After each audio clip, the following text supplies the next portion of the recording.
Start the class. Shuklam Bharadaram Vishnum Shashivarnam Chaturbhujam Prasannavadanam Dhyayet Sarva Vignopashantaye. Good evening, everyone. Today we will see daily slokas. What we have to recite on a daily basis, that we will see. First sloka is when we wake up. Okay. So when we are sleeping for half an hour, our eyes get fresh. Okay. Yes or no? We will get freshness if we sleep in a afternoon nap. So what happen if we are taking long sleep, that is 8 hours at night? What happens? That eyes get power. All the energies are restored in our eyes. So when we wake up, while seeing our hand, so that energy, our eyes energy is goes into our hand, and it gives the entire body the energy. Full energy will retain again in our body itself. So when we wake up, when we are seeing any other else or mobile or anything else, that energy will spread anywhere, not in our body. So whenever we wake up, we have to see our hand. And while seeing the hand, we have to recite this sloka. What is the sloka? Karagre vasate Lakshmi. So Karagre means in our hand, Lakshmi is there. And Karamadhye Saraswati. What is the Karamadhye means? Middle of the palm. It is Saraswati is there. Karamule to Govinda. Mule matlab what is corner? All the four corner of our palm, that Govinda is present. So I bow to all this. Okay, all these God and goddesses to help me the entire day. That is the slokas meaning. We are having when we wake up, we have to tell this sloka. Now we will see the recitation part. Yes, Madhurya. Madhurya. कराग्रे वस्ते Madhurya. Lakshmi. Yes, can you hear me? Say yes. Yes, ma'am. Yes, Yes. ma'am. Okay. Repeat Ma'am, after me. can I repeat after you? Yeah. Karagre vasate Lakshmi. कराग्रे वसते Lakshmi. कराग्रे वसते Lakshmi. Karamadhye Saraswati. करमध्ये Saraswati. करमध्ये Saraswati. Karamule tu Govinda. करमूले तो गोविंद. करमूले तो गोविंद. प्रभाते करदर्शनम.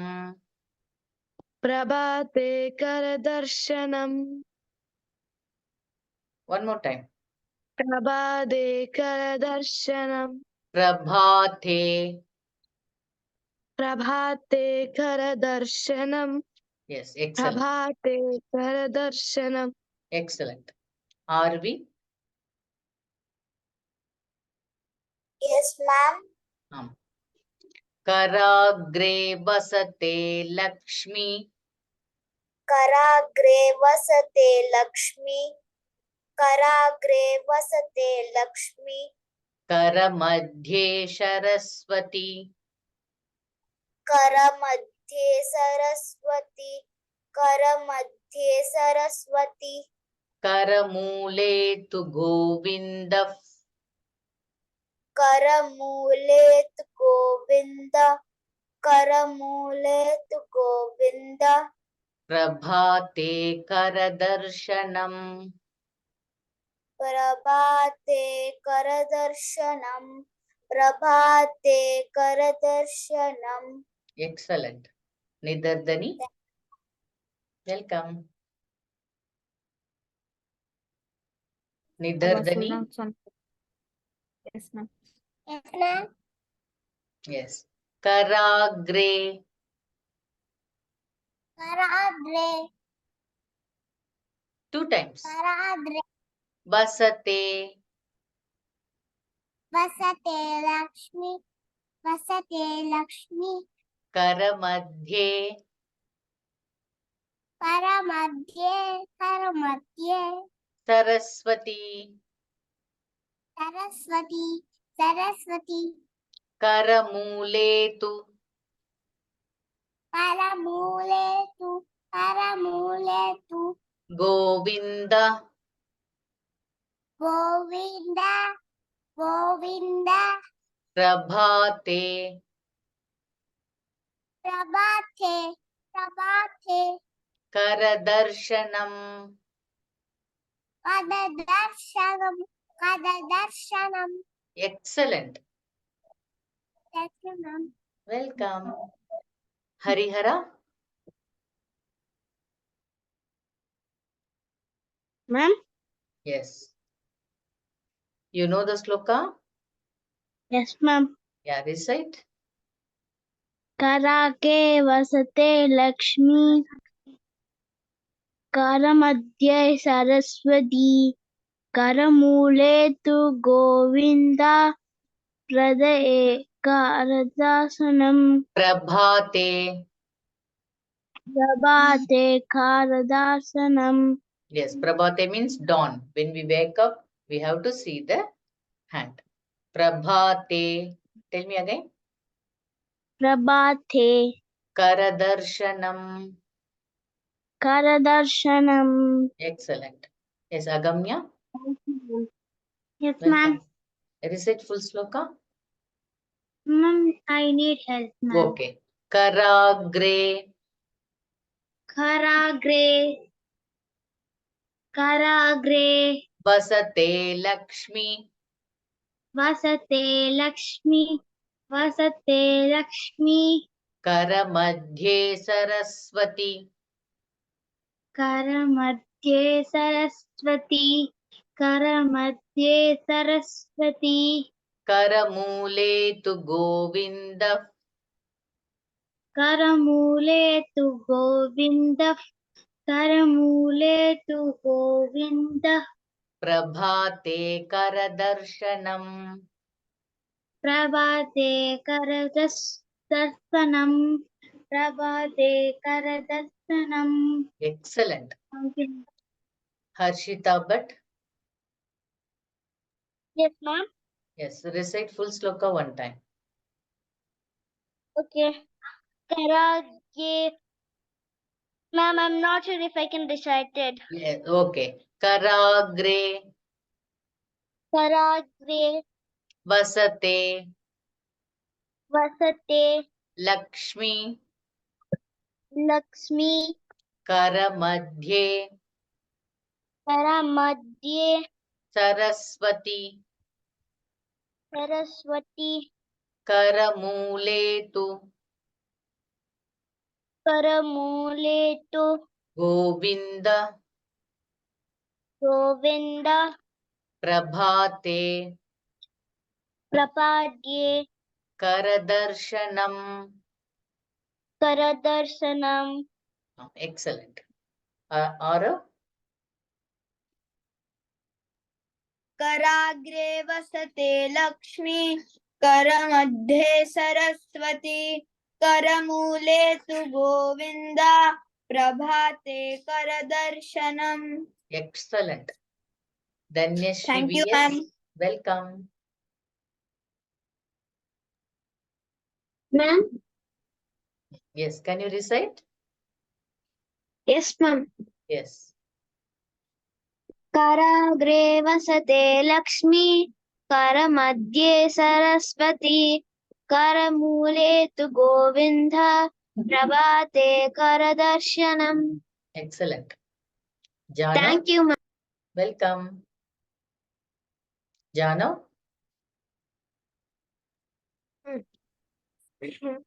Yes, can you recite? Karagre, yes, ma'am.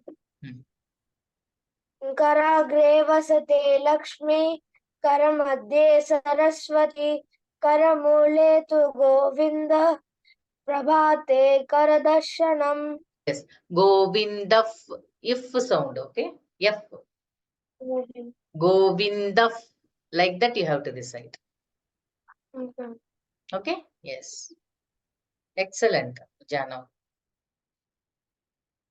Dhanyashri V. Yes. Can you recite full sloka? Yes, ma'am. Yeah, recite. कराग्रे वसते Lakshmi करमध्ये Saraswati करमूले तु गोविन्द प्रभाके दर्शनम्. Excellent. Thank you, ma'am. Yes. Raghunand. Raghunand. Ma'am. Yes. Can you able to recite? Ma'am, can you recite? I can repeat. Yes. Okay. Karagre vasate Lakshmi. Karage vasate Lakshmi Karamadhye Karamadhe Saraswati. Saraswati Karamuletu Karamuletu Govindaf Govindak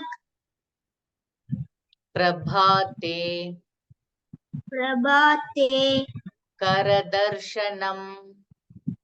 Karadarshanam. Excellent. Vritti. Yes.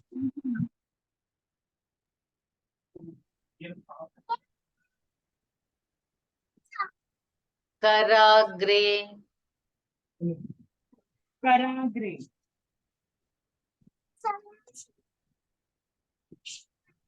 voice is not coming. Karagre Karagre. Vasate Lakshmi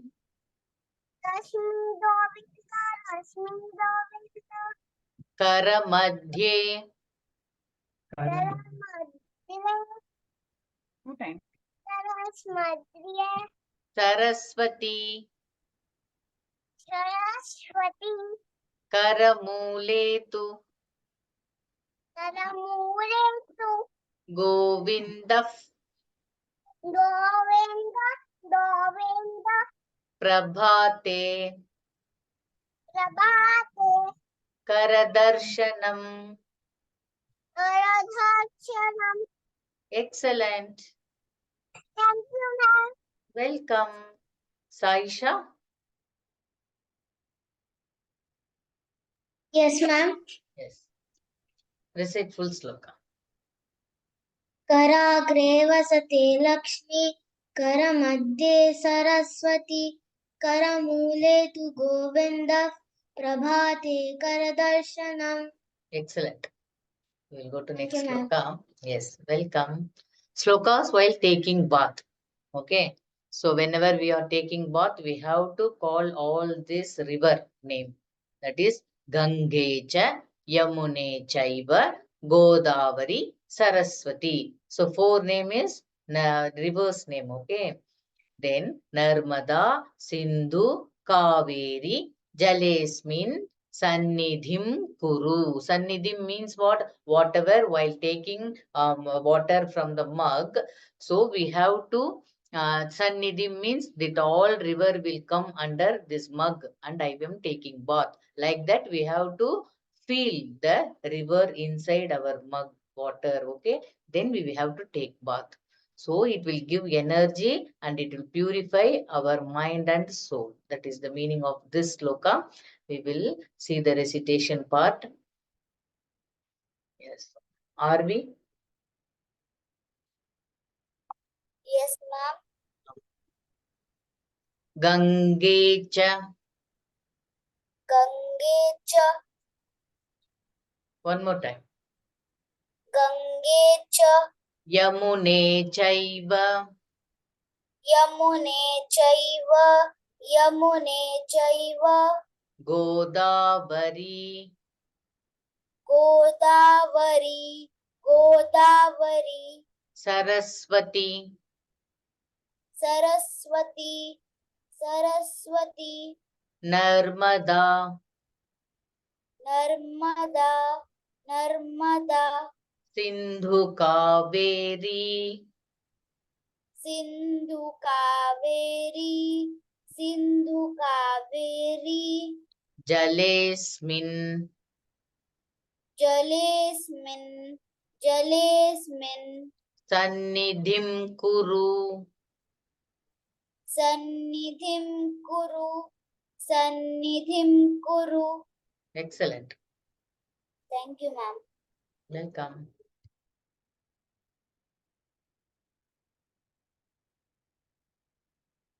yes nidardhani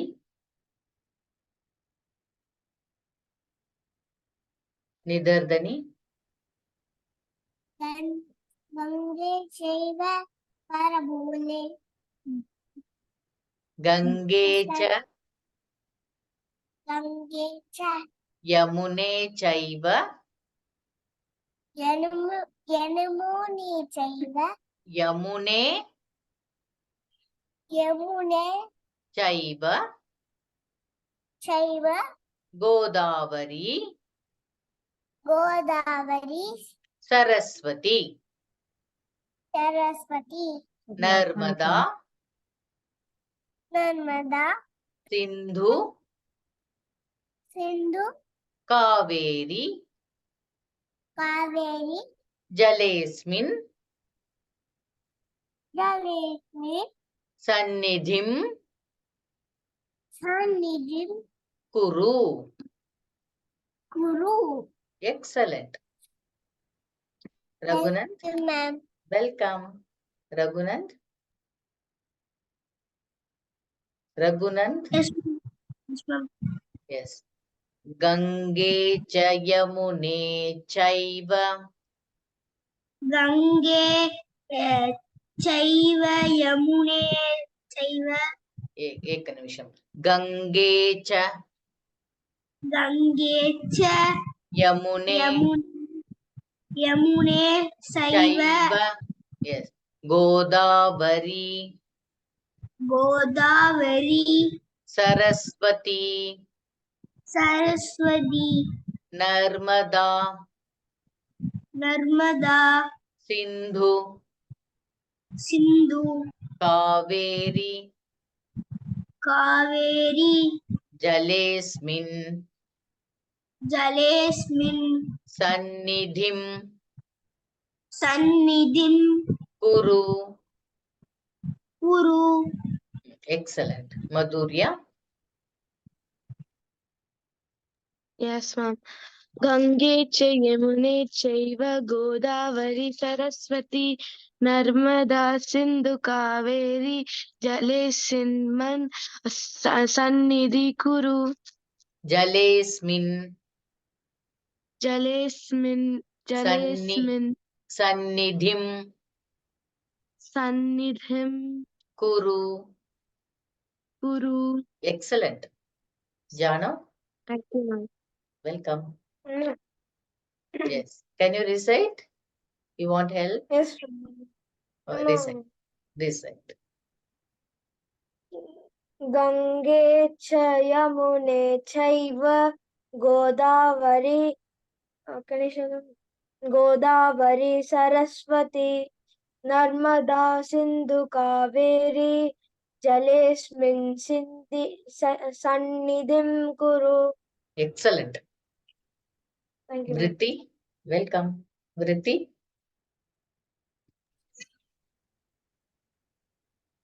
Vritti yes Gange cha Gange च यमुने यमुने यमुने चैव चैव गोदावरी गोदावरी सरस्वती सरस्वती नर्मदा नर्मदा सिंधु नर्मदा सिंधु सिंधु कावेरी कावेरी कावेरी जलेस्मिन् जलेस्मिन् सन्निधिं सन्निधिं कुरु कुरु excellent Thank you, ma'am. welcome Agamya Yes, ma'am. Gange cha yamune chaiva. Gangai cha yamunai. Gange cha Gangai cha yamune yamune.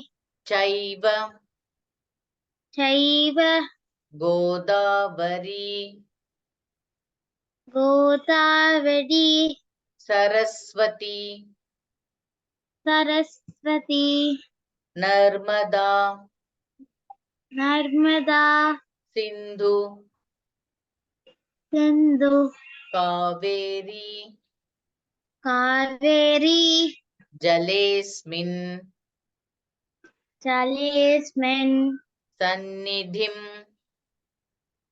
Sannidhim Kuru. Guru. Excellent. Thank you, ma'am. Yes. Dhaneshri VS, welcome. Dhaneshri VS, Ma'am, yes. Gange cha yamune chaiva Godavari Saraswati Narmada Sindhu Kaveri Jalesmin Sannidhim Kuru. Excellent. Thank you, Arav, ma'am. welcome. Arav,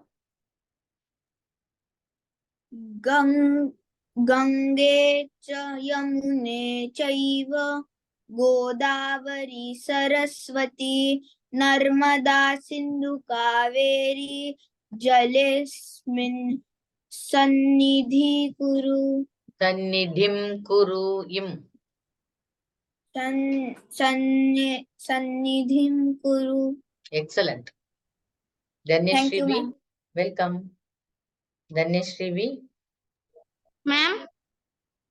yes. Recite full sloka. Can you? Yes, ma'am. Yes.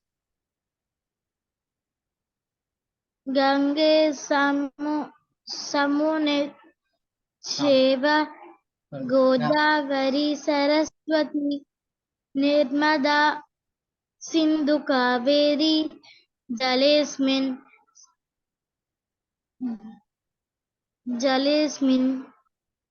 Okay. See, Gange cha. Ganga river. Do you know Ganga river? So Gange cha. Repeat. Gange cha Yamune. Gange cha Yamune chaiva.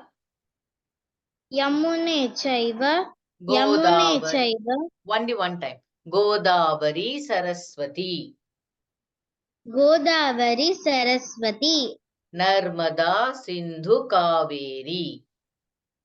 Narmada Sindhu Kaveri Jalesmin Jalesmin Sannidhim Kuru. Sannidhim Kuru. Yes, excellent. Practice daily. Thank Okay? you, ma'am. Yes. Okay, ma'am. Yes. Shaisha. Yes, ma'am. Recite full sloka. Gange cha yamune chaiva Godavari Saraswati Narmada Sindhu Kaveri Jalesmin Sannidhim Kuru. Excellent. Godavari, not Godavari. Godavari. Okay, what should be full? Godavari. Excellent. Thank you, ma'am. Yes. Welcome. Harihara.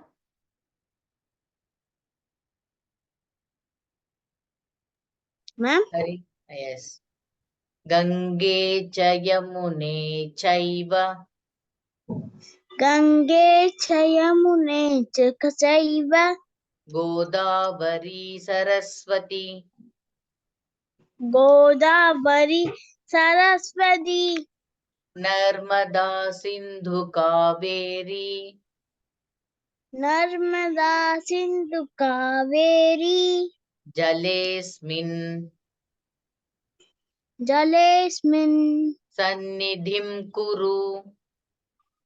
Sannidhim Kuru. Excellent. Harshita, Thank you, ma'am. welcome.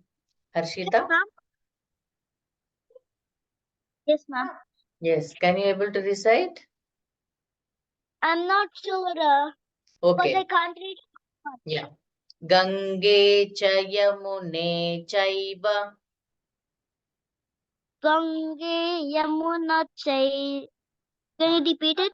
Yes, yes. Gange cha Gange Cha yamune Yamune chaiva Chaiva Godavari Godavari Saraswati Saraswati Narmada Narmada Sindhu Shindu Kaveri Kaveri Jalesmin Jalismin Sannidhim Sannidhim Kuru. Guru. Excellent. Yes. Slokas when seeing the sun. Okay, whenever we are seeing the sun. Okay, when we will see the sun, so we will get up in the morning and we are going to school. So it is a very bright sun is coming. Okay, so ready to come and see you. So whenever sun is coming, we have to say Pratana for sun. Because without sun, the plant can't live and we can't live. So plant will not give food for us. So how we will live? So sun is very important source of our life. So we must pray sun god. So that is the sloka. It is telling Aditya Hridayam Punyam Sarva Shatru Vinashanam Jayavaham Japen Nityam Akshayam Paramam Shivam. Like that we have to pray sun god. So how will you pray? You have to by heart this, no? So how will you by heart? Daily you have to recite all these slokas by seeing only, not by sit and by heart the things while you are doing your homework. No, like that it will not be like that. You have to enjoy your recitation. How you will enjoy? Just take it the printout and read daily. That's it. Okay, by seeing only you have to recite. Okay, then automatically within 21 days you will come to know it is you, it is coming on your own. This by heart will come on your own only. Okay, without any effort from your side. You are daily seeing and reciting, but you wonder what happened when one point of time you will automatically recite without seeing only. So daily make it happy habit to read the sloka. Just by seeing only, read the sloka. Okay, practice these things. Yes, Arav. Yes, ma'am. Yes. Aditya. Aditya, 2 times. Aditya, Hridayam. Hridayam, Hridayam, Punyam. Punyam, Punyam, Sarva Shatru. Sarva Shatru, Sarva Shatru, Vinashanam. Vinashanam, Vinashanam, Jayavaham. Jayavaham, Jayavaham, Jape Nityam. Jape Nityam, One more time. Jape Nityam, Akshayam. Akshayam, Akshayam. Akshayam, Yes. Paramam Shivam. Paramam Shivam, Paramam Shivam. Excellent. Dhanyashri VS. Dhanyashri VS. Aditya Hridayam Punyam. Aditya Kritayam Punyam 2 times. Aditya Kritayam Punyam सर्वशत्रुविनाशनम् सर्वशत्रुविनाशवम् सर्वशत्रुविनाशवम् विनाशनम् विनाशनम् जयावहम् जयावहम् वहम् one more time जयावहम् जपेन्नित्यम् जपे नित्यम् अक्षयम् अक्षयम् अक्षयम् परमं शिवम् परमं शिवम् उत्तमम् Thank you. yes Nidardani welcome Nidardani Nidardani yes Aditya Aditya. Hridayam Hridayam Punyam Punyam Punyam Punyam. Sarva Sarva Sarva Sarva. Shatru Shatru. Shatru. Vinashanam Vinashanam. Vinashanam. Jayavaham Jayavaham. Jayavaham. Japen Japan. Agamya Japan. don't write anything on the board yes Agamya where is it Japen Nityam Japan. Nityam. Akshayam Akshayam Akshayam. Paramam Paramam Shivam. Paramam Shivam. excellent Thank you, ma'am. welcome Shaisha Janav